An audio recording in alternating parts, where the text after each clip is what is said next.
share up? All right, perfect. All right. So I'm just going to jump right in. This is like 2 days worth of content, and I'm going to try to cover as much of it as I can in maybe 45 minutes or so. And that means I'm going to skim a lot of things, but I'm trying to hit the basics so that you understand what is Agile when somebody says Agile, and what is Scrum, and how are those two different from each other.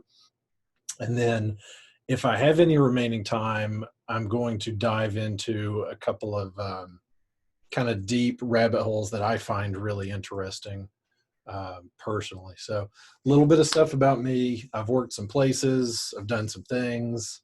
I have a bizarre amount of press for just an average goon. I've actually been profiled in Advertising Age magazine and American Printer, and mentioned on the BBC World Service Business Daily podcast and on Adobe's website. And all of that was back from my marketing days and my kind of economic hobby. None of it has anything to do with Scrum or Agile, but I'm going to take any press I can get.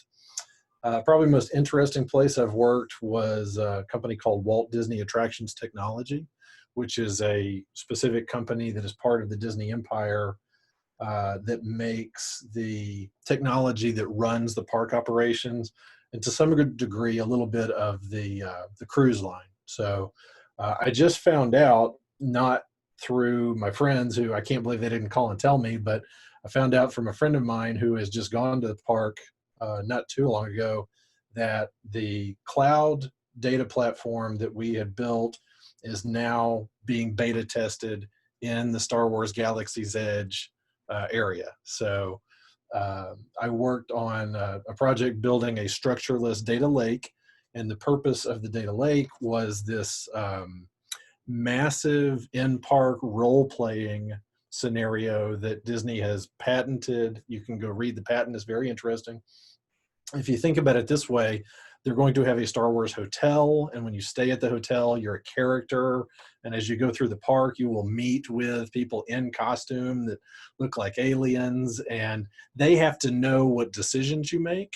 And then you're going to meet other people and do other things. And all of those decisions have to be tracked, and they create these branching paths of your adventure while you're there. And then, of course, for those people in costume, you know, every 10 or 15 minutes, a new family is coming up and talking to them. So they have to keep track of all of these different storylines. And they've rolled out the first beta test of this. So now if you go fly the Millennium Falcon ride, when you're done, if you go to the cantina and you're in the cantina, the bartender or one of the waitresses will mention something to you about what happened during your flight. So that is their first little test of that platform. So kind of excited about that. So right now I am what you would call an enterprise agile coach at Southern Company. Most of you are probably familiar with Southern Company. So Alabama Power, Georgia Power, and I actually work in the project management office. So I'm kind of a rent-a-cop. They loan me out to development teams that are starting and changing into an agile framework. So I'm working with a team that is supporting Southern Power, which is a wholesaler. They make energy that's all biofuels, what do they call them? The battery, the fuel cell things, solar and wind, so alternative energies. And their customers are the retails, so they sell to Alabama Power and Georgia Power, for instance. They don't sell to you directly. And the team that I work with now makes data solutions for the Southern Power folks. So I'm a co-organizer of Agile Birmingham, and I blog lazily and infrequently at the Agile Couch. That's couch like the furniture. So if you want to go read any of my stuff over there, you can.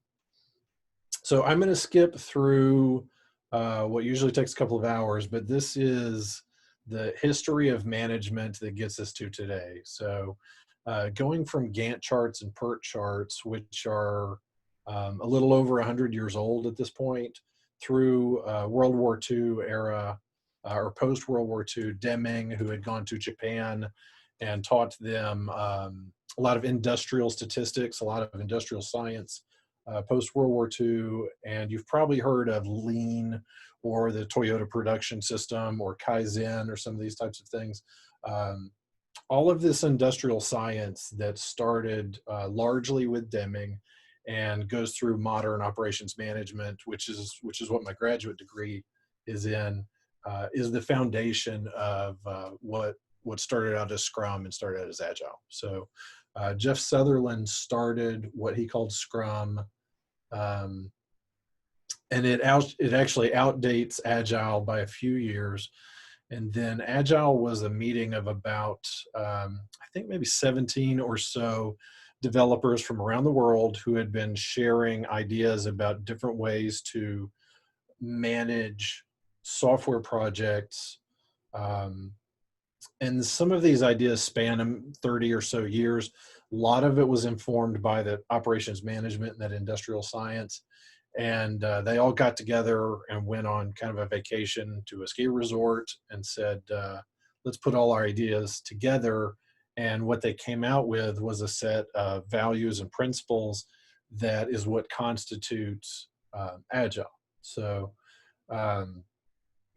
this slide here where I talk about the legacy of Taylorism, that gets you back about 100 years ago. Taylor was really the first guy to start looking at measuring work and treating it as a science. And so he would do things like watch someone, manufacture something, and he would time it. He would devise like the perfect way to do it with that person. And then he would talk to workers and say, listen, you can make your daily rate or your hourly rate, whatever it is, say you make $3 an hour or something like that. And you can do the work any way you want, or you can do it my way, and I'm going to pay you more. I'm going to give you like $4 an hour or $5 an hour, but you have to do it precisely the way that I instruct in the time that I instruct. And so he really created that science of taking each piece of work and making it as efficient and as good as it could be. And of course, you've all heard of like Henry Ford and kind of the assembly line model of things. So the idea of Taylorism to today, that 100-year span, is getting away from ideas that speed is necessarily good, that we have to fully utilize a resource, and assumptions about what efficiency means in a modern software context. So with knowledge workers, if you have 4 hours of somebody's day fully utilized, and then you go to say having 8 hours of that day utilized, it does not mean that you're going to get twice the output, right? And that just is some differences about the way that you would manufacture a truck, which is going to look exactly like every truck in front of it and every truck behind it, and manufacturing software. In theory, every piece of software that comes down the line is going to be different than every piece of software that's ever come before it. If not, we would just buy it off the shelf because somebody's already written it, and we could probably buy it cheaper than we can develop it. Or we would just copy and paste the code that we've written before to solve this new problem, which we probably do on Stack Overflow anyway, right?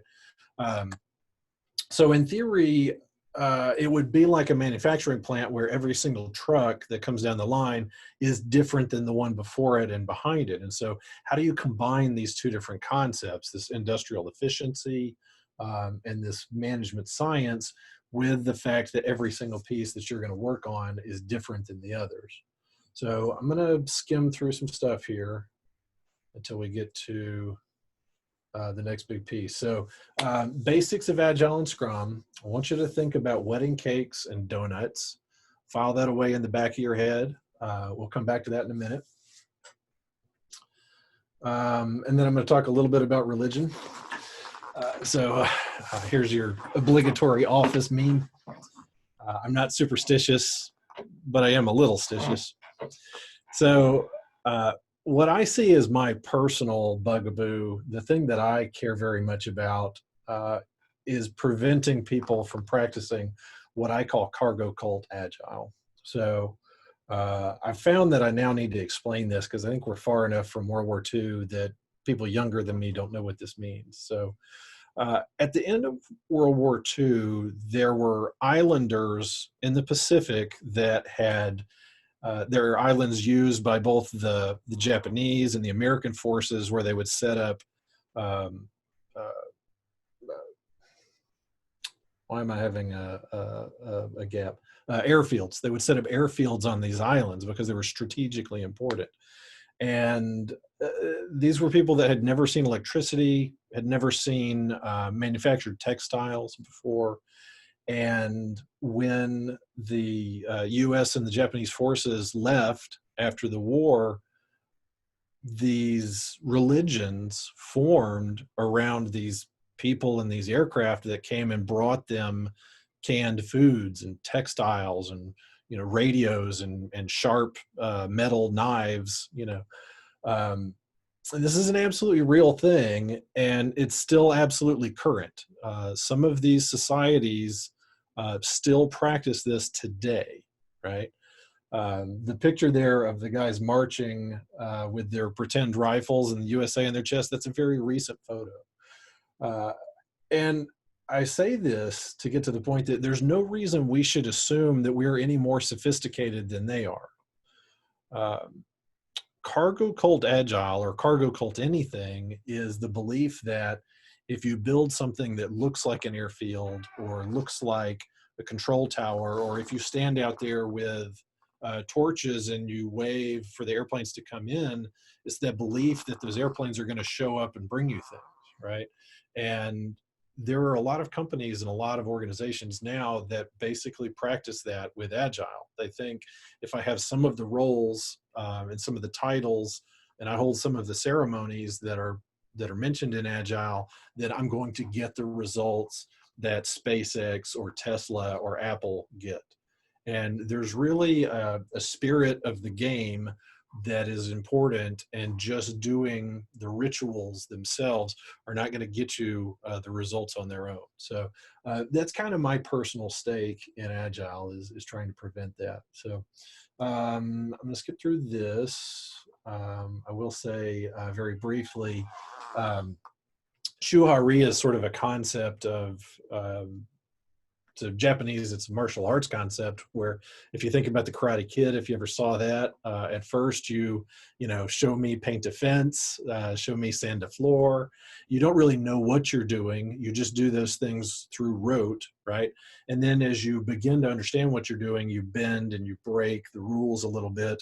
And then eventually, once you've fully mastered something, you break free of those strictures, and anything that you do fits that martial art because it is part of your DNA at that point. And I tell people that about Scrum and Agile. Just doing the cargo cult things is not enough. But then at the other end, it's not a ceiling. There's a point at which, once you have done Scrum, it is just the structure that gets you to start playing the game and gets you to all the lessons that you're going to find out for your team yourself. And then, once you've reached that point, you're going to break free of that brace and move forward. So I'm going to skip a lot of things here. Here's your obligatory Dilbert cartoon. Got to have one of these in every tech PowerPoint.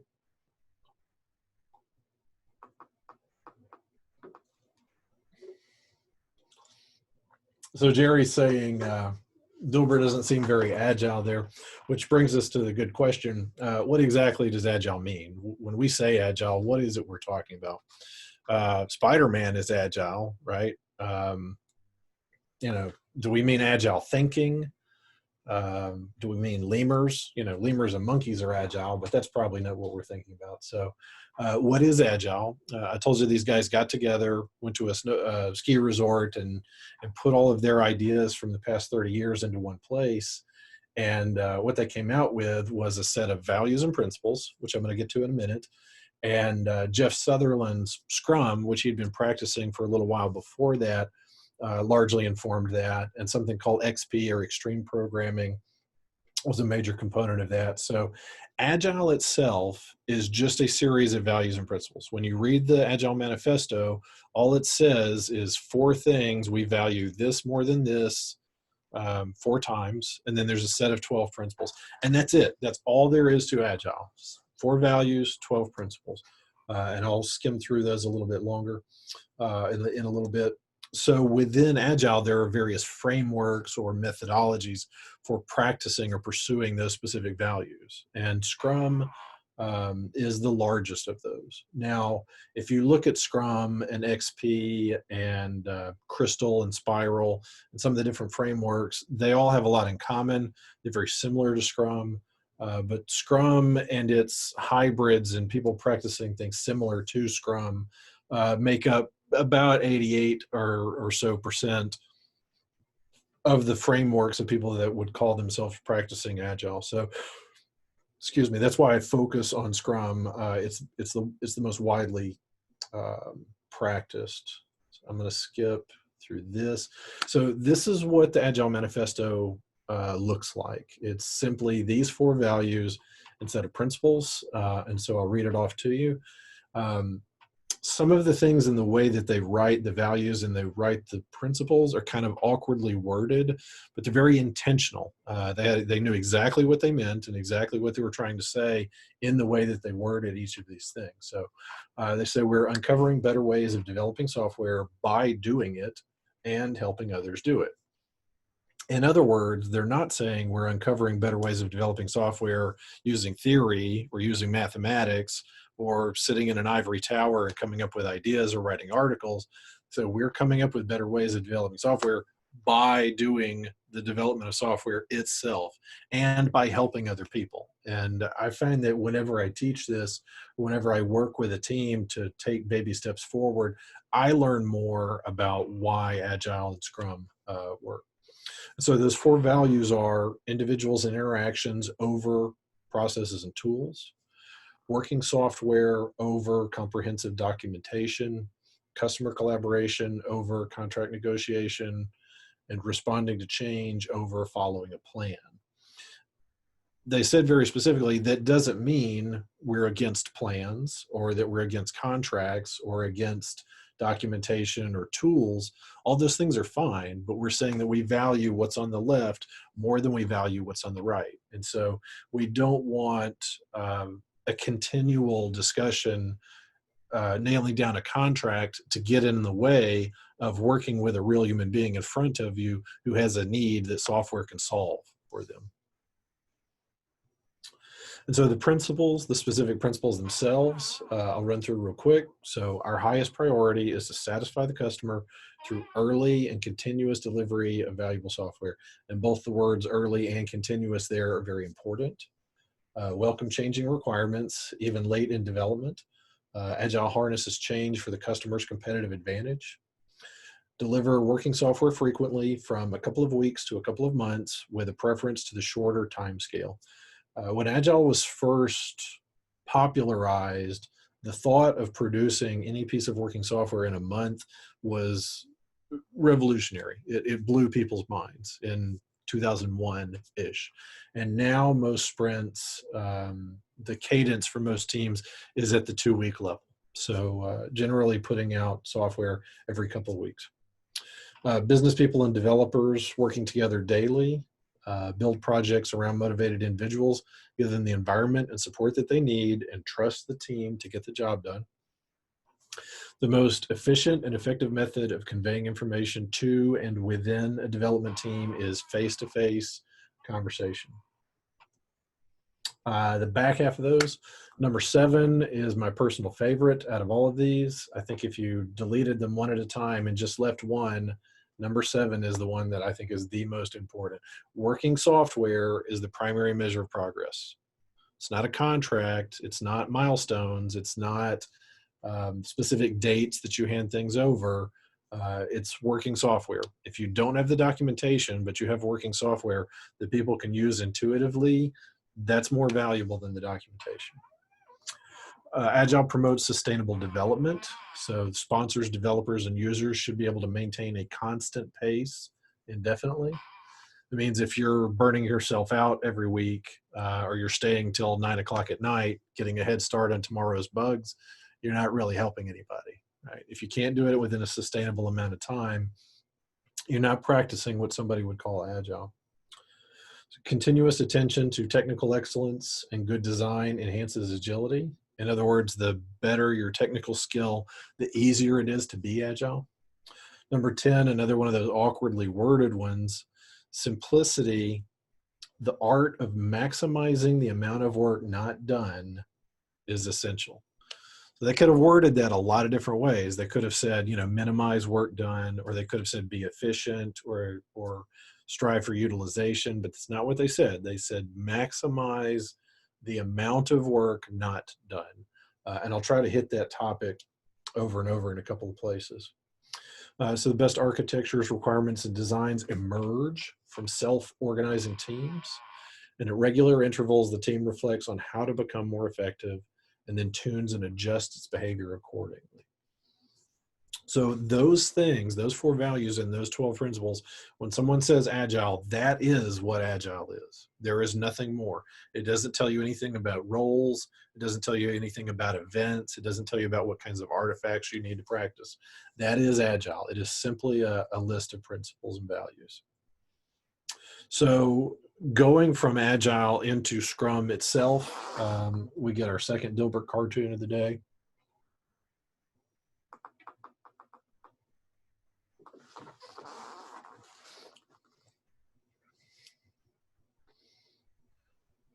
Hate to interrupt, but that's way too accurate. Yeah. I love Wally. I'm glad it has a name. Okay. So I'm going to skip another couple pieces here. So Scrum itself has some values. The Scrum Guide, which I posted a link to in the Slack workspace if you want to download it and you haven't already. It's only 16 pages. It's a very short read. You can literally read it while you're waiting for your pizza to arrive, while you're waiting for your TV dinner to eat up. It is not long. It does come with 5 specific values that they add on top of the Agile values and principles. Those are commitment, courage, focus, openness, and respect. Personally, it's hard to single any out. Focus is really, really important, but I think that the courage, the openness, and the respect really go together. They sort of form this triangle of what it's like to do human-centered work for specific people, you know, and keeping those individuals and interactions in mind. So you will often see the word Scrum in capital letters like this, sometimes with periods so that it looks like an abbreviation. And I always tell people when they ask me what does Scrum stand for, it stands for self-contained underwater breathing apparatus. And I wait to see how long it takes them to realize that doesn't fit. So Scrum is not an acronym. Scrum is a word in itself. And normally I would show a little video that I've got of some rugby players playing it, but Scrum is a form in rugby. If you think about how you put the ball back into play, in basketball, for instance, if the ball is out of the court, someone from outside throws the ball back into play. In football, to put the ball back in play, you center back on the line of scrimmage, both teams line up, you start again. In rugby, to put the ball back into play, the 2 teams form up in what they call a scrum, and that means that all of the players on one side interlock with each other. They put their arms and heads together and put their arms over each other's shoulders, and they form a big cluster on one side. And then both of the teams are against each other when they do that. So think of your football line of scrimmage, but then everybody is this close and they're directly pushing against the other team. And then a player from the side throws the ball into the middle, and the 2 push each other like this back and forth on the field, and they try to hook the ball with their foot and move it forward for each team. And they used that term specifically to convey the concept that Scrum is about a team working as a team. It's not about divide and conquer. It's not about splitting work up and giving work out to individuals. It's about the team working as one whole unit on one thing only, just the ball, right? Focusing on that thing, and the entire team moving that one thing forward. So that's where the Scrum term came from. It is not an acronym. And Scrum contains 3 major components. So there's the roles, what the people do, the artifacts or the things that you use, and ceremonies, which I think they now call events, but I'm an old school guy. They used to call them ceremonies, and so I still call them ceremonies. All right, so I'm going to skip Now, I'll mention this real quickly. So, Scrum is what they call an empirical process, which means we're making decisions and we're only making promises about things we actually know, things we have evidence of, things we can speak clearly about. And so, the three pillars of empiricism are transparency, inspection, and adaptation. And each of the different ceremonies that we'll talk about are opportunities to be transparent and to inspect the work and adapt to what we've learned since the last ceremony. Just a quick word on that. I'm going to skip the birds. I'm going to skip that. So this is a good cartoon that shows you an idea of that donuts and wedding cakes metaphor. The old way of producing things was like the top. And if you see the user who's supposed to be getting this thing, he's only happy once he gets to the last stage and has a car, right? If you look at the model on the bottom, the idea is to ask the customer, what is the problem that you need solved? And the customer can tell you, I need to get somewhere from point A to point B, and it needs to be faster than walking, right? So you don't have to build a car in order to know if you're on the right track. The idea of giving him a skateboard, he should be happier than he was when he was walking, right? And then as you get to the scooter and the bicycle and the motorcycle, you're incrementally making him a little better off than he was before, but you're also learning more. So you notice when you get to the final stage on these, we don't wind up with the same type of car. They actually ended up building him a convertible because he may have decided from the bicycle and the motorcycle, hey, now that I have a sense of something that's getting me closer to my solution, I like the feel of the open top, the air blowing my luxurious hair like mine in the wind, right? So he probably got the car that is actually well suited for him rather than the car that they were planning to build from the first step. I'm going to skip psychological safety. So we're going to talk about the Scrum framework. Okay. So I hate all the diagrams that purport to show Scrum. I've worked hard to take the one that I hate the least and monkey with it until I'm happy with it. So this is my attempt at what makes a good Scrum framework diagram. So I'm going to break it down piece by piece in those roles and artifacts and ceremonies, and then we'll come back and look at this again, and hopefully it'll make more sense that go round. So just looking at the roles, there are 3 roles in Scrum. Those roles are the development team itself that actually does the work. And so the definition of a development team is the group of people that have all of the skills necessary to take a planned piece of work and turn it into a done piece of work. If they're missing one of those skills, if they can't QA, if they can't design a front end, if they can't do the database piece, they're not a development team.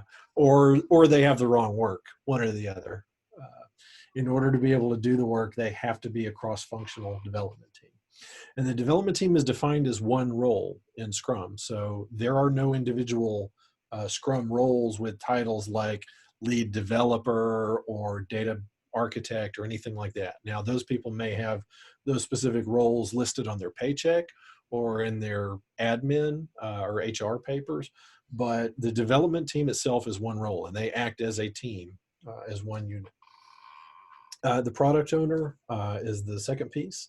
Product owner is your proxy for the customer. So in companies like, say, AT&T or Facebook, where you don't have a customer in-house, you're either guessing or you're doing market research to figure out what it is your customer wants. Your product owner is the person that's bringing those things to you. And then the Scrum Master focuses on the process itself, whereas the development team owns the engineering focus, and they work on making the product itself, and the product owner focuses on the customer focus, and they work on understanding the things that a customer wants. The Scrum Master is looking at the process as a whole and asking, how are these two interacting with each other? How are they interacting with the marketplace? Are we performing according to the way the Scrum ceremonies and roles are supposed to operate? And then helping the team to kind of steer and manage their way forward, improving a little bit at a time. So from from the roles to the artifacts, this is the same diagram, just focusing on the 3 artifacts that are listed in Scrum. So there is the product backlog, and I've got it titled in red, the same as product owner there, because the product owner owns the product backlog. The product backlog is an infinite list of everything that somebody may want as a feature from the product or the multiple products that you support. And I say that the product backlog is infinite because nobody knows where the bottom of it is. You're always fishing for something else. There could be a developer has an idea for something, or a customer that you haven't spoke to has an idea for something, or your competition across the street is about to put out a new feature. And when they do, you suddenly realize we've got to match that with a feature of our own. So the product backlog is infinite. It may start with large and vague ideas at the bottom. And as those move up to the top, they get more refined and they get more definite and more split into individual features. And so you notice that in the way that the product backlog is large at the bottom and gets into small distinct pieces at the top. Then there's the sprint backlog. So the sprint is what we call that cadence of the time that we do the work, whether it's a month or 2 weeks, however long that length of time is. We cut off a chunk from the top of the product backlog that the development team owns for that period of time. And so you'll notice that the image there is actually the image that's right there from the top of the product backlog. It's literally just a chunk of that broken off. And then once the work itself is done, it becomes part of what's called the product increment. And so the product increment is that slab of work or that one pancake that's been done during that sprint. And then that whole stack of all the past pancakes that have been produced every sprint. So if you're Facebook, you have a mobile app that's on people's iPhones or Androids. And the app itself consists of all of the past releases that have been put into that app. And then as you add things to it, it just adds on and adds on and adds on. And that becomes the increment. So the product increment is both the layer that you put out with each sprint, but it's also the entire stack of everything that's come before it, because you're supporting all that legacy application. And there's a bug hiding in there somewhere that you don't know about. You're going to discover it at some point in the future. All of that legacy stuff that's in there is part of the product increment. And then those people, the roles, and those artifacts come together in these ceremonies or these events. And so this is when and how things take place. So the product backlog that is owned by the product owner, they come to the sprint planning meeting and they are asking the team, here are all the things that I think are the most important things we could be working on.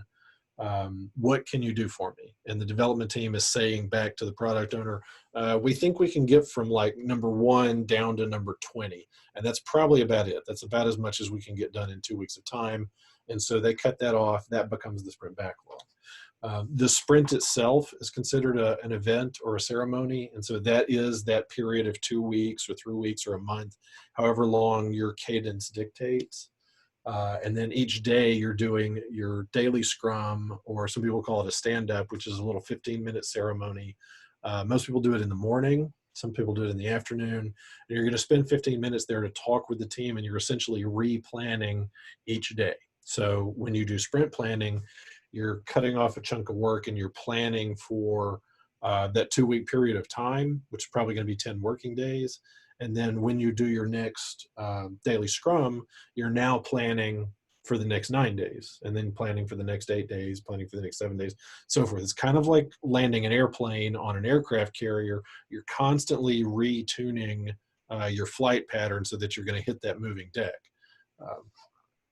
So the sprint review is kind of parallel to the sprint retrospective. The review is a short meeting, usually an hour or two at the end of your sprint cadence, where you look at the work itself. So usually you're going to demo a feature that's been produced, just show it to the customers, and you'll talk about what were the challenges that you ran into. You might do code review and actually show the code on the screen and talk people through that. It's a good way to get team feedback on the work focus itself. The retrospective usually happens directly after that, and the retrospective is for the team only. So if there's customers and outside stakeholders and managers, they go away at that point. The team is left to look at itself in the same way that the review is to look at the product. The retrospective is to look at how did the team operate during this past sprint? Are there things that we could do differently? A lot of times games are involved. You might play certain kind of games that elicit answers and feedback from people. Things like what did we do that was good and how could we turn up the good on that? What's something that we've been doing that we can stop doing? What's the thing we could start that we haven't done before? So those kind of ideas from the sprint review and the sprint retrospective feed back to the beginning of the next sprint. So as this one concludes and you start the next sprint by pulling a new sprint backlog, you're thinking of all those things that just came up in the review and retrospective. And so that next sprint should work a little bit better than the one before it. And so that brings us back to the whole picture where you see the roles kind of in their right place, the product increment, the review, and the operation of the team feeding back to the beginning as you do the planning for the next sprint that's coming up. So roles, just kidding, roles. Everybody has a role to play. And I've got slides and videos and all that, but in the interest of time, I'm going to skip through. I told you most of this already. The development team is cross-functional. It requires having all of the skills that you need to take a planned piece of work and turn it into a done piece of work, and it is considered one role. Your Scrum Master owns the process. They can be a timekeeper, a meeting facilitator, coach. Sometimes they're a mediator or negotiator between what the product owner and the development team want. And the product owner is usually juggling fire. The product owner's mandate is to maximize the value of the product. So when they're owning that product backlog, they're constantly filtering that and moving things up as new ideas come in so that they're thinking of what is the absolute most valuable next feature that we could be working on and slotting that towards the top of the product backlog so that when the team gets to do their sprint planning, that's what they're going to pull first. All right. Why do I have a blank slide? I don't know what that is. Oh, okay. I do know what that is, but I'm going to skip this real quick. So I will say this briefly. A product owner is not just an order taker, right? They're not just going to write down what kind of pizza you want and what toppings you want on it. They could do all kinds of things. They could send you to just buy a piece of off-the-shelf software. They could send you to another department. They could tell you, we've already got a product that does what you want. Let me show you how that works. They might tell you, you already have the resources to solve your problem yourself. Or by talking to a product owner, a customer might realize, wait a second, we don't actually have this need anymore. We've been thinking about this for a year, and now we've got this totally new software. We don't need this, we don't need this thing to solve this problem anymore. So all different kinds of things could come out from product owner interaction. And this is an example of that principle of maximizing the amount of work not done. Every way that a product owner can turn down your request or send you to solve your problem another way or send you to another team, they're maximizing the rest of the available work that the team could do to find the most valuable things. All right, so product owner, I mentioned they have to be kind of the voice of the customer, market expert, concierge for the customers. That gets us to artifacts, which we talked about briefly. That's framework. So as I said, there's product backlog, which is the big list, the sprint backlog, which is the small list, what you're going to do during the sprint, and then the product increment, which is the actual piece of work that's being released with each sprint, if it is released then. There's a lot of pseudo artifacts, these things like your Kanban boards, Jira, Trello, things like that. You can have a sprint goal. You can divide up product increments into things like epics that might say, we're going to add a messenger feature. And within that messenger feature, there's like 10 different individual features that have to be done. So those might be story level or item level tasks that all roll up into one epic. I'm going to skip. So user story is not technically the same thing as a product backlog increment or a one tiny granular feature, but they're so often used that it's pretty much become synonymous with a PBI or a product backlog increment. So one individual feature might be something like, I want a big green button at the bottom of the page that says some accounts, and whatever accounts I have listed on the page, when I hit the big green button, it's going to sum those and it's going to put that in a field at the bottom of the page. That's a description of a feature, and a user story is a way of getting that across. So a user story would read something like, as a auditing accounter, given access to Easy Sum, which could be the name of our app, when I press the sum button at the bottom of the page, then I get a sum of all accounts on the page in the field at the bottom, right? By using that language, you're creating a testable condition that you can immediately start writing code to.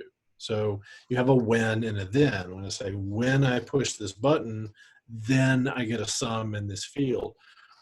If you're into test-driven development, you can immediately write an X unit, in unit automated test that looks for that field and knows when this trigger happens, I should get a sum amount in that field, which you should fail right off the bat because you haven't coded anything yet. You don't have a solution. So it's what they call red-green refactor. So, red, you should have a failed test right off the bat. And then you want to write, what is the shortest piece of code that I can write that's going to get that test to pass? And then once you do that, you refactor it. So you get a failed test, you get a green test, and then you say to yourself, well, am I missing security? Am I missing interface prettiness? Or there are lots of non-functional things that I need to add to this? And so you refactor until you've gotten the feature in the state that it needs to be. But that's what a user story is just using some kind of an English language way to put ideas together. So I'm going to skip story splitting. I'm going to skip all this story stuff. This is one of those pseudo artifacts, definition of ready. So this is an example of one. What I've been using recently is a little bit different than this, but this is something a team would use during that sprint planning meeting so that let's say the product backlog may have 300 stories in it, and they think maybe we can get the top 20 done in the next couple of weeks. So what they're going to do is look at each of those stories, and as they do, they're going to say, does this have a good name? Does it have a complete description that we can understand? Do we know who is requesting it? Do we know how long it's going to take to produce? Do we know who's going to test it? Who's going to approve it when we get to the sprint review ceremony? Are there any labels that need to be attached, like in Jira or Trello, something like that? And if all of those things are there, what's usually going to happen is the team will vote a story DOR. And if somebody says, wait a minute, this is not DOR, what they're saying is, I don't have a specific sizable piece of information that I need in order to be able to produce this work. So if something is not DOR, usually your product owner who's there would be able to answer that question. Or if customers are there for sprint planning, the customer might have that answer. And if not, what may happen is the team goes like, number 1 through 7 and just says, yes, DOR, DOR, DOR, pulling the stories. And they get to number 8 and they say, this is not DOR. The product owner is going to say, all right, let me get back to you. Let me do some research and come back. Maybe we leave a space, for number 8, and then you guys proceed with 9 and so forth. And then I'll get back to you with the information that I don't have here.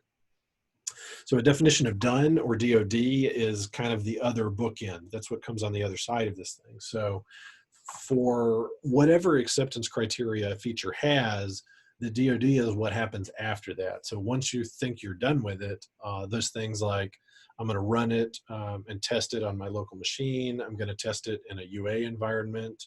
I'm going to do a code review with somebody. So JC might, oh, there goes my alarm going off there. JC might reach out to Andrew and say, hey, can you look over this code with me? If you have a policy of, every story has to have code review before it passes, things like that.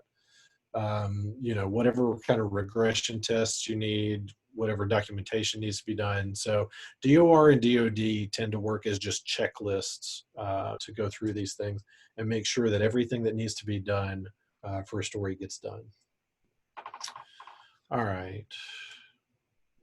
So let's see here. So that gets us we're pretty close to time. I was hoping to go through more and faster, but here's where we are now. So maybe I should shut up for a while and let you guys talk and tell me what questions you have, what's on your mind, complaints. Well, I'll jump in there. First of all, a lot of this is a refresher for me, Steve, and I hope everyone realizes the information you're sharing is worth dollars. I've gotten some Agile training with FedEx.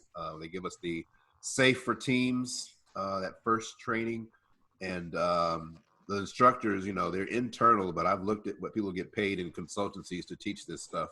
It is worth dollars. So I hope everybody's really paying attention, taking their own notes, mental notes. Again, over in the Slack channel, Steve gave us a link where you can download the Scrum Guide. That gives you a nice overview, big picture, particularly if you've never heard of this stuff before, but this is very, very good. I think there's 2 questions actually already in the chat, Steve. Oh, let me see here. I don't have the... Pull up How do I get my little chat thing back? See, the first one I see is from Andrew Yoder. Does the dev team or the Scrum Master ever give input to the prioritization of the backlog? So, excellent question. In theory, no. In reality, anything is possible, but the product owner, so the way that the roles and the ceremonies and the artifacts are split out is that everything has its place and everything works in a particular fashion. So the product owner and the Scrum Master and the development team are sort of like the Supreme Court and Congress and the president, right? Like you have 3 different departments and the dynamic tension between them is what makes it all work. So it would be very difficult to be a Supreme Court justice and also serve as a sitting congressman at the same time, right? You kind of be in 2 different chambers. It'd be a conflict of interest. So in theory, the product owner should be the person that knows the most about 2 things: what the customer wants and the value of the stories that are there. And so what generally happens is they're presenting that backlog and it's a ladder top to bottom. No 2 things are tied. And if the team gets to a piece that they can't complete, they're going to give the product owner some kind of reason why. They're going to say, Tammy is on vacation and she is our database expert. We can't do the database piece of this, in the next 2 weeks. We would have to skip story number 7, for instance. Or they might say, you've got number 3 up here and then number 5 and 6 down below. 5 and 6 have to happen before we can do number 3. Like you may not realize this from a technical standpoint, but we have to build the foundation, then we have to build the walls, then we can build the roof. We can't just go build a roof by itself, technically. So that's the kind of feedback that a Scrum Master or a team can give a product owner about things that are ordered. As if there's some valid reason they can't be done in the order that they're in, or the team doesn't have the skills to be able to produce it at that time, or if it's too large, they might say, really, this is a big cluster of things. This needs to be broken down into several smaller features.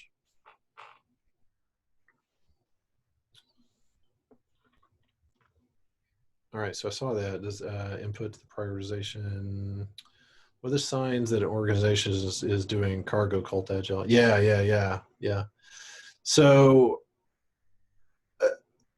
the biggest sign is when they have gotten an understanding and they can recall from memory the names of the roles and ceremonies, and then they're just doing those and they think, all right, that's it, we're agile now. They're getting the roles and the artifacts and the ceremonies down pat. That's just the invitation to the game. That's just fielding a team, right? Once you've fielded a team, all of the things that you're going to learn are the gaps that are intentionally missing from Scrum. Scrum doesn't tell you anything about how to build a product. It doesn't tell you anything about technical practices. There are some technical practices that are kind of XP components, extreme programming components that are often practiced. But what Scrum tells you how to do is how to build a team and a process. And then if you have that team right, you have that process right, then you will get the product right. And it just takes time of going through those steps. And so if a team is doing it right, at every review and every retrospective, they should be coming up with substantial things where they say, we really dropped the ball on this story. If we had to do it all over again, we would do it differently in this way. In our next sprint, let's change the way we do this type of thing, right? As long as a team is uncovering things like that, they're on the right path. If they are scared to speak up or scared to say we made a mistake, or they say we have no impediments or blockers or challenges and we didn't do anything wrong in this past sprint, then they're definitely one of two things is possible. Either they are the best development team on the face of the planet, and if that's the case, they need to be publishing so that everybody else can learn what they're doing, or they're not getting the spirit of the game, which is that continual improvement piece. I saw Dinesh down there said, can someone from the dev team assume the role of Scrum Master? So that kind of goes to what I was saying. It would be hard to be on the Supreme Court and in Congress at the same time, right? Because those two roles, you want each of those people to be advocating and pushing and pulling for the thing that that role supports. And if you're trying to wear those two hats, it can be difficult to do.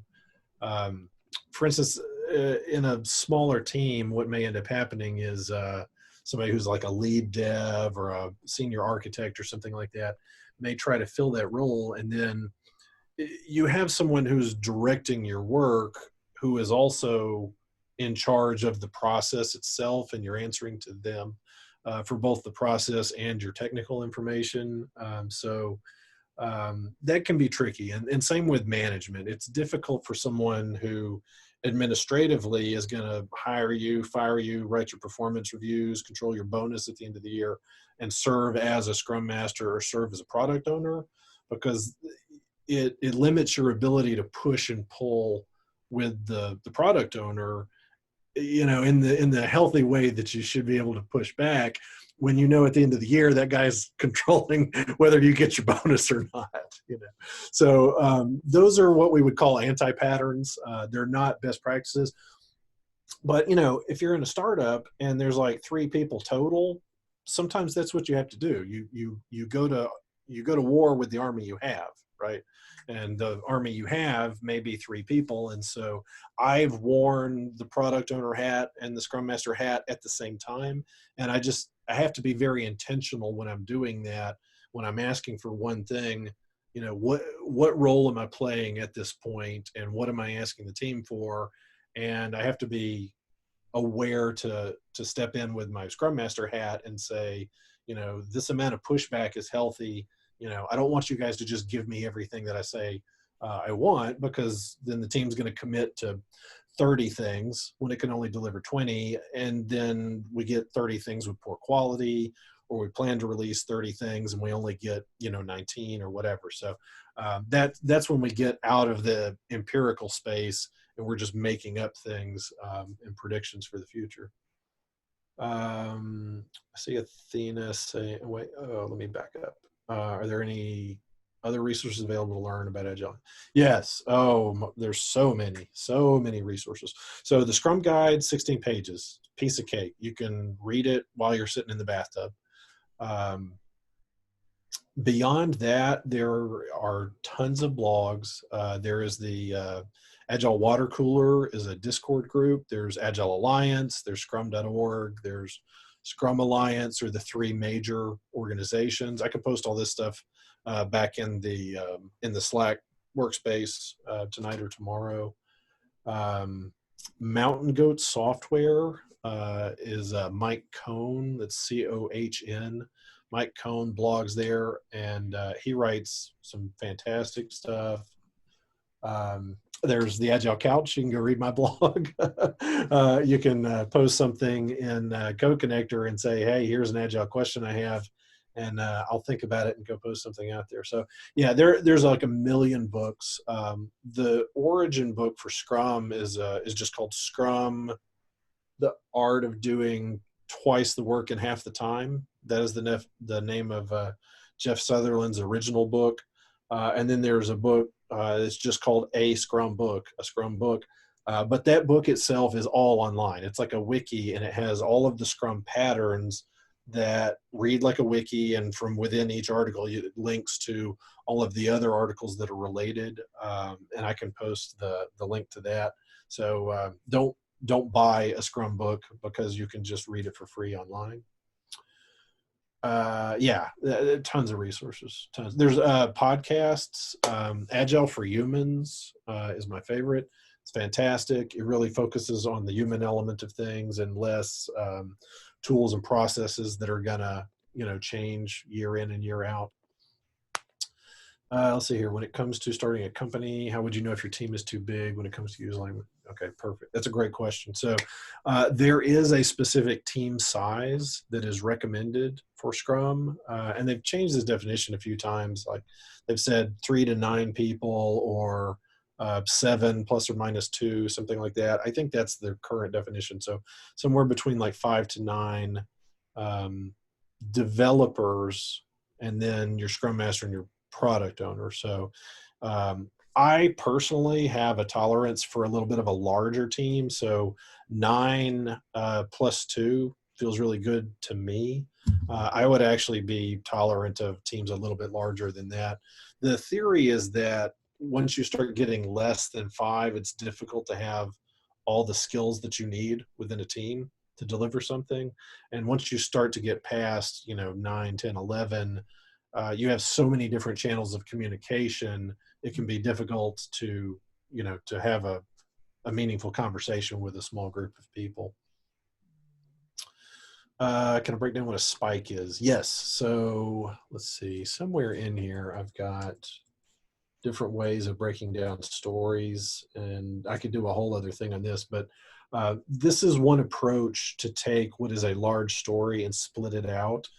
And so a spike is usually like a small research activity that represents the whole of the work. So if you were going to do data conversion of 600,000 records, what you might do is pull 1% of those records, and you might do the data conversion, or you might write an SSIS package or something on that 1% or 5% or 10% or something, and see how long it takes you to do that. The benefit is you've already done some of the work, so the rest of the remaining work may only be like 90% is left to do, and you have a very good sense of how long it's going to take. So what you're looking for as an outcome of a spike is some of the work is done, and you have a good way to estimate how the rest of that work would proceed. So that's one of the ways of splitting a story is a spike. Similar to that, there's the idea of a tracer bullet, which is the smallest possible thing you can create that's full stack. So, and it doesn't even have to be the full eventual stack. It could be, I just need a basic database. I need the middleware to do the logic, and I need some kind of interface to show it to a user. Something like that runs all 3 of those pieces and just gets you, one simple feature to an interface is what we would call a tracer bullet. So once you've troubleshot, troubleshoot. I don't know how to conjugate that. Once you've done your troubleshooting and you've written something that goes through each layer of the stack, that tracer bullet helps you now expand that with your additional stories and make it more robust and add more features to it as you go forward. Let's see, that's Spike's Scrum Guide, Mythical Man Month. Yeah. And that's exactly the point I mentioned up above, that if you have 4 hours of somebody's time and you go to 8 hours of somebody's time, it does not necessarily mean you're going to double your output. Getting away from that utilization mindset is really important. Often one of the things that happens with a new team and somebody that's managed the team before, when you talk about pair programming or mob programming or swarming, something like that, they just go into a heart attack because they think if you do pair programming, you're cutting my productivity in half, right? When you say you're going to pair, they're thinking, well, you're going to take 2 developers to write one story. But it just doesn't work that way. And in fact, there are people that are promoting mob programming now so that the entire development team only works on one story at a time. The entire team will sit down in their workroom. They will code on one computer until that first feature is done, and then they move on to the second one. So it's a totally different way of looking at work and how it parses across people. One of the jokes that comes out of that Mythical Man Month mindset is you can't take 9 pregnant women and produce a baby in a month, right? So like every type of resource utilization is not just Lego bricks that you can restack in other ways.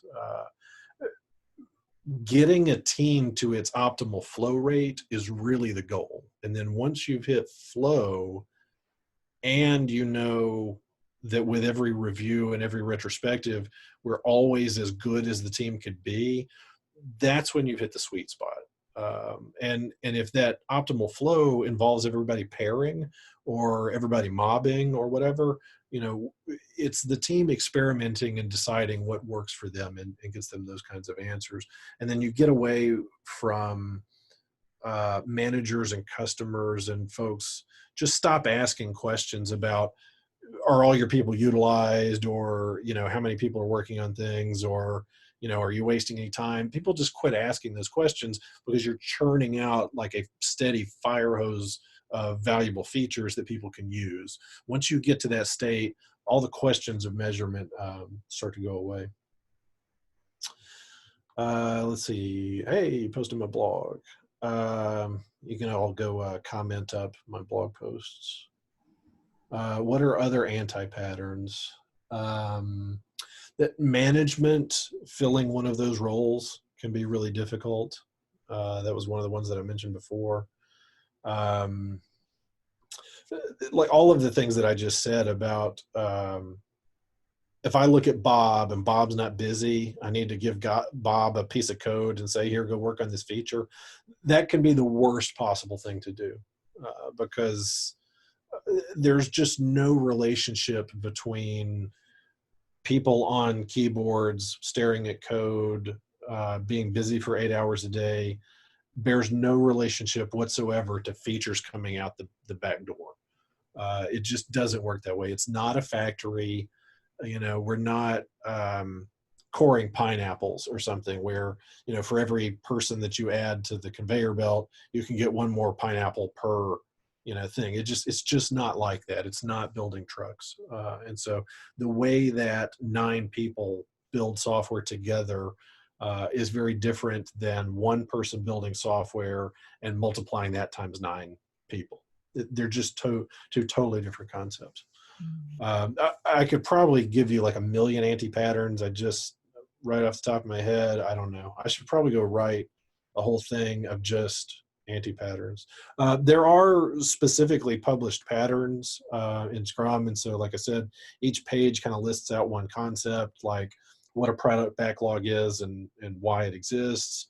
And I think there's somewhere around 275 published patterns and several more that are in a state of editing that haven't been published yet. What would you recommend to people self-taught for their first dev job, striking a balance between being cross-functional as well as showing technical? Yeah. So you've probably heard the term like T-shaped people. So, an I-shaped person, I know SQL databases and I know everything there is to know about SQL databases, but that's the only thing I know, right? And then a T-shaped person kind of has one deep area and then several shallow areas. And so that's a good way to go, is to figure out, what are you really into? Are you into data science? Are you into front end, design? Are you into SQL? Are you into non-structured data? And whatever that thing is that excites you the most, figure out what the pieces are that connect to it the most. If you're a deep database guru, you may not want to go to interface, but you might want to go to the middle layer, that sort of thing. So look for the T-shaped ideas, the T-shaped skills that directly relate to the thing that you want to do. And I think pairing and mobbing are probably the two like easy hidden superpowers that most teams are not unlocking yet. And so if you're just learning on your own and you get together with someone else who, Python and they know C#, or interfaces and they know data, whatever, if you get together and you spend 2 hours looking at code with somebody, you will both be exceptionally smarter than you were when you started, right? Teams that don't take advantage of pairing and mobbing are absolutely shooting themselves in the foot. It's like, I don't know, it's like discovering the driving manual for the sports car that you've had and you didn't realize it was a sports car, or it's like discovering the manual for the James Bond car, right? You thought you just had a car, and then all of a sudden you find out it has rockets and guns and ejection seats and stuff, right? Pair programming or mobbing, it almost ought to be outlawed because it's like cheating. It's that good.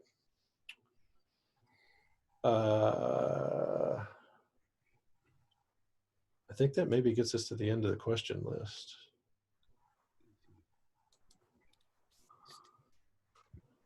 So how long do y'all usually go with this? It's Steven. Uh-huh. You hear me? Yeah. It's Coriano. I apologize for not writing in there because it's okay. But I had a question regarding the sprint cycle. Mm-hmm. So like with FedEx, we have a 10-week sprint cycle. Mm-hmm. I read this really interesting article that was actually forwarded to me by RJ Beers, and it's regarding Basecamp's process of a 6-week sprint. And they do a lot of the problem solving and what they call bidding up front. So they take maybe 2 to 3, even sometimes a month, on just figuring out the problem and coming out with these solutions and doing these bets to make sure that everybody's invested in whatever that feature is or that solution to that problem.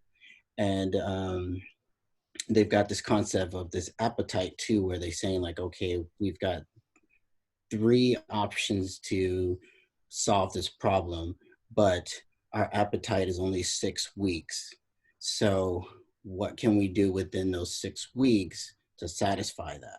And I guess my question for you is, with where you currently work, do you guys work in, I was curious, the sprint timetable that you guys work with, and if you had any idea, opinion on having like doing a 6-week versus a 10-week sprint process. So do they talk about SAFe? Are they specifically applying SAFe? I don't think they're specifically applying SAFe for the from Basecamp that does this 6-week sprint process. Okay. But it was just really interesting, their process for it. And this is, but you're talking at FedEx, right? Well, FedEx does the 10 weeks and they do the SAFe, correct. And then, so that is SAFe. That sounds like what I was expecting. And then as far as the team's cadence itself, are you doing a sprint that's 10 weeks long, or are you doing like 2-week sprints? 2 within weeks. that? Correct. Okay. Yeah. Okay. So 5 sprints altogether. Yeah. Yeah. That's what I expected. Okay. That sounds like safe. All right. So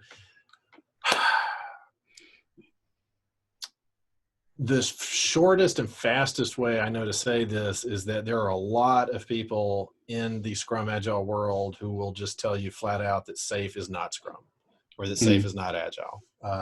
Now, my position on that is that just saying that doesn't help someone, right? So just telling somebody, well, you're not practicing Agile, that's not meaningful. You're still going to work there. You're still going to keep cashing their checks. So what can I give you that you can actually do something about? I'm going to dive into something. This is one of my rabbit holes, and I'm going to talk about why we split up work. This is right where we got to in our timing, and I'm going to try to dive into this rabbit hole as fast as I can. So, does everybody understand what Pareto ranking means? So, like, something is Pareto ranked if you cannot do a pair swap and make the optimization better. And so this is approximately Pareto optimized, but you can see like chore 1 and feature 2 there are not optimized. You know, a perfect Pareto curve would go all the way linear down, right? So these are all like examples of Pareto optimized segments, okay? The reason that we split stories is due to the Pareto law that the vast majority of benefit delivered is in the first chunk. And so there's a rough rule of thumb that 20% of work will deliver 80% of the value. Okay. And so I'm going to skip around on the slides here a little bit.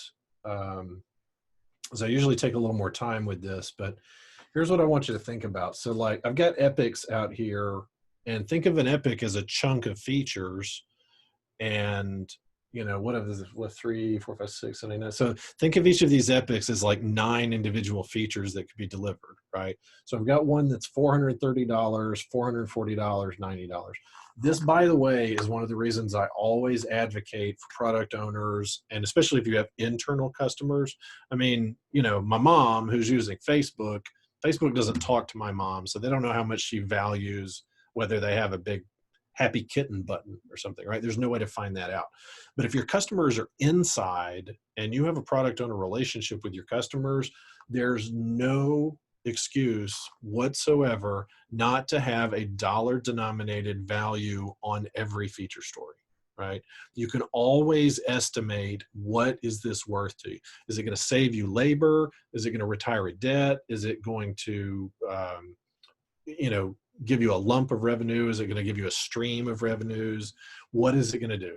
So the team that I'm working with right now, they just did a little proof of concept for somebody, and it took them 2 analysts like 6 hours worth of work to pull this report together, at least monthly, and maybe more than that. And they just turned that into like a push button thing, right?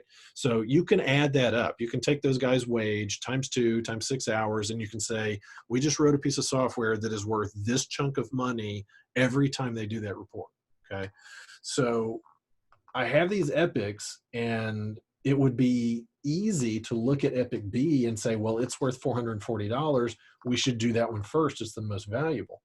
But if you break out each of the individual stories within that epic, what you find out is that Epic A, even though it's less overall, the first story out of Epic A is worth $300.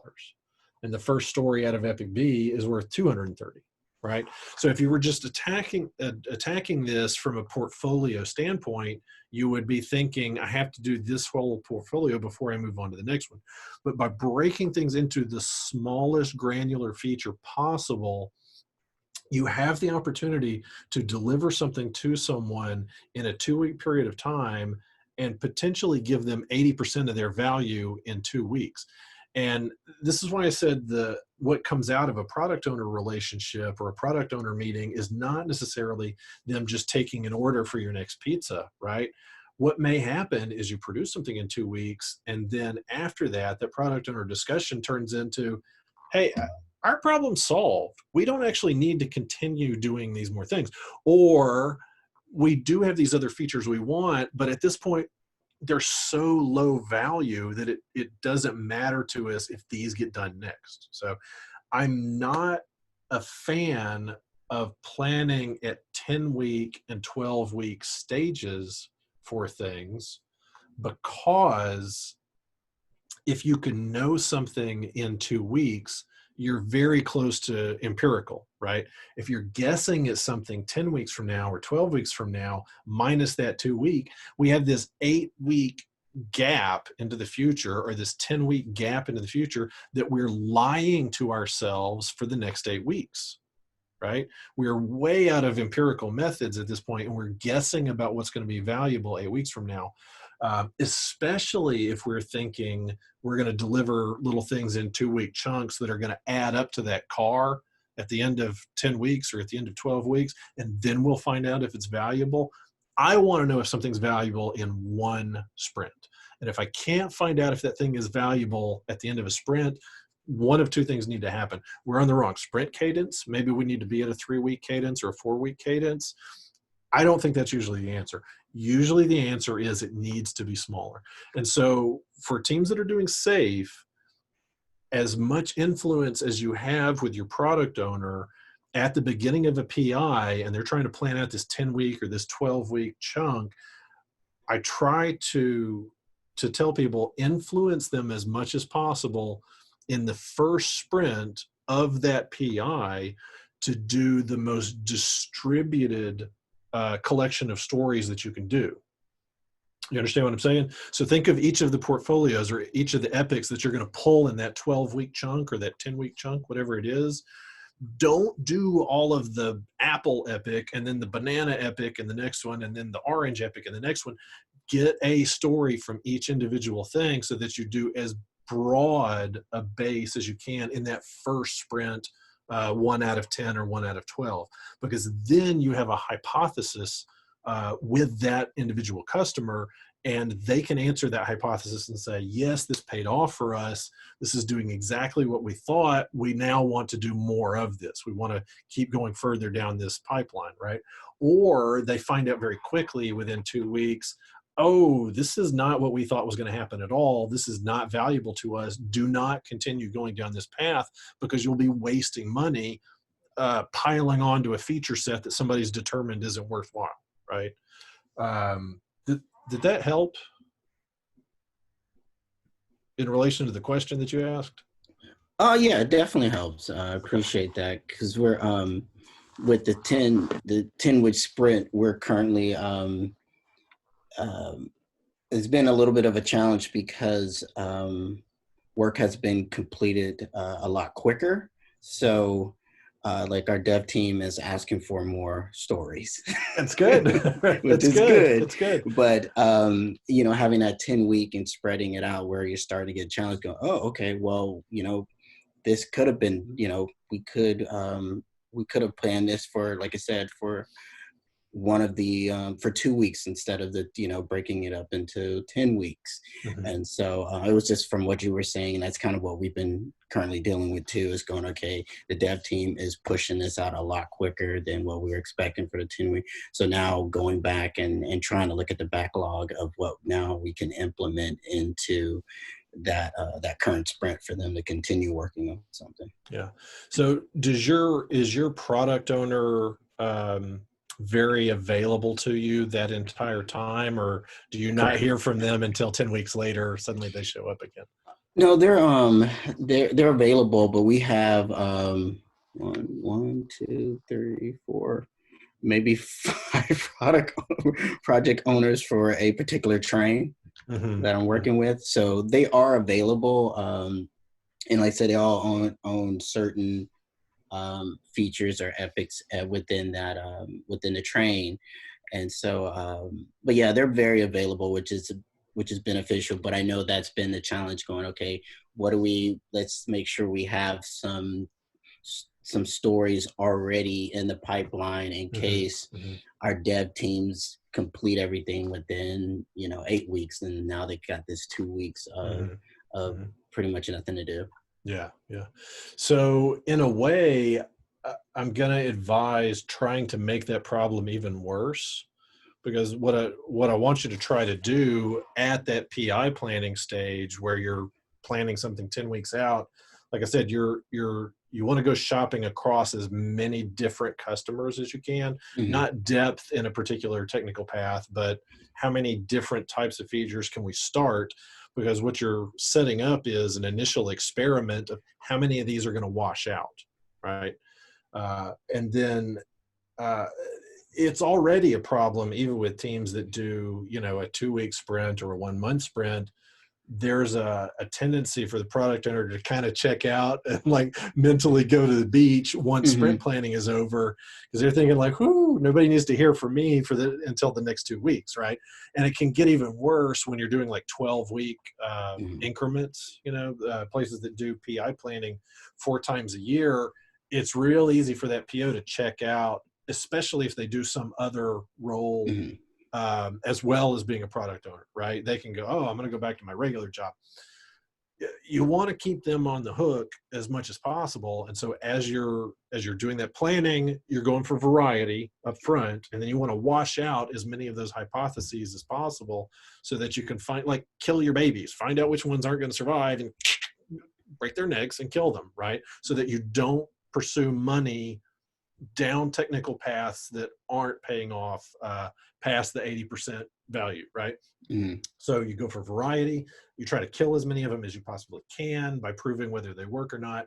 And then as you see that you're going to be finishing stories early, even before you finish the story, you already want to be telling that product owner, hey, we think we're going to finish this at this time. Your burn down chart is going to tell you that, right?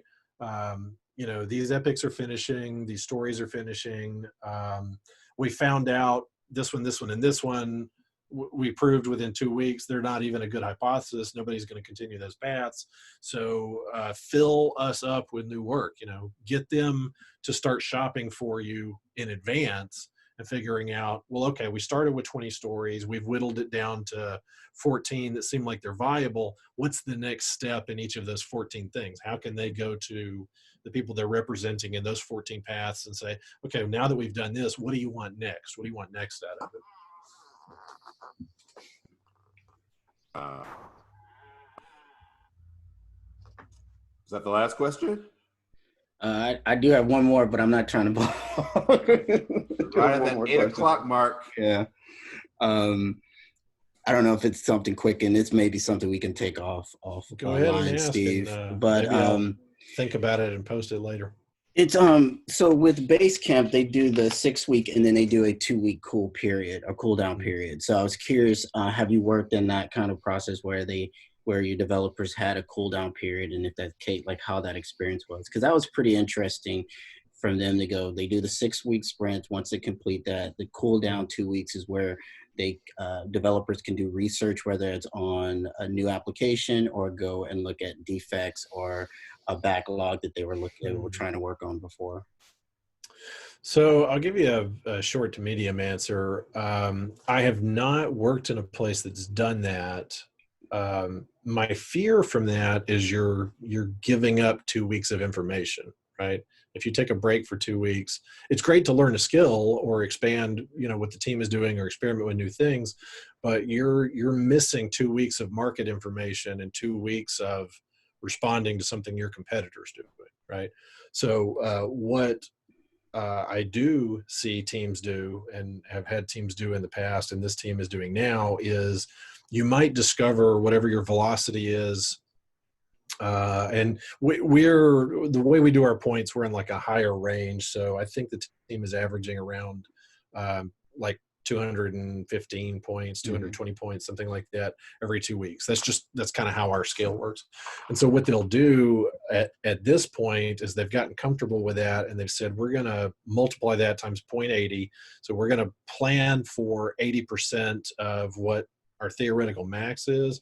And they put the rest of that 20% into, pairing, mobbing, doing online classes, refactoring things, backfilling data, bug fixes, stuff like that, right? So they plan like having a spare tire. They're planning, 15 or 20% of their work time to be open for unknowns, that happen. And so I would say do that rather than to take 2 weeks, quote unquote, off, so that you have a little bit of off time continually, and you're not just ignoring the market for 2 weeks at a time. Well, thanks. Appreciate that, Steve. Sure. Thanks, everybody who came out. Good stuff. Hey, let me ask one quick thing. This is really important to me. I want everybody to just go off mute real quick as we wrap up here. Turn your mutes off, turn your mics on, because this has been a fantastic time. Steve brought the information. He condensed 2 days of stuff into an hour and a half. I encourage you to check out his blog, the Agile Couch. I posted it there. Of course, you can ask him about it in Slack.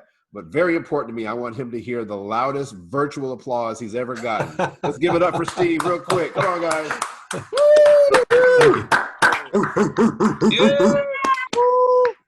Appreciate that it. was absolutely awesome. And we've had up to 18 people here tonight. I would love to hear all of your voices in our Slack channel, whether it's a question, a comment, jump in there. You're valuable. We appreciate you, Steve. Fantastic job. Y'all have a great night. Appreciate it. Thanks, guys. Everybody. Have a great week. Yeah. Thanks. You too. Arigatou gozaimasu. Thank you. I'll have to deal with Start that. demanding translations. Steve, you're the host, so you'll have to end the meeting. Thanks again. Okay, will do.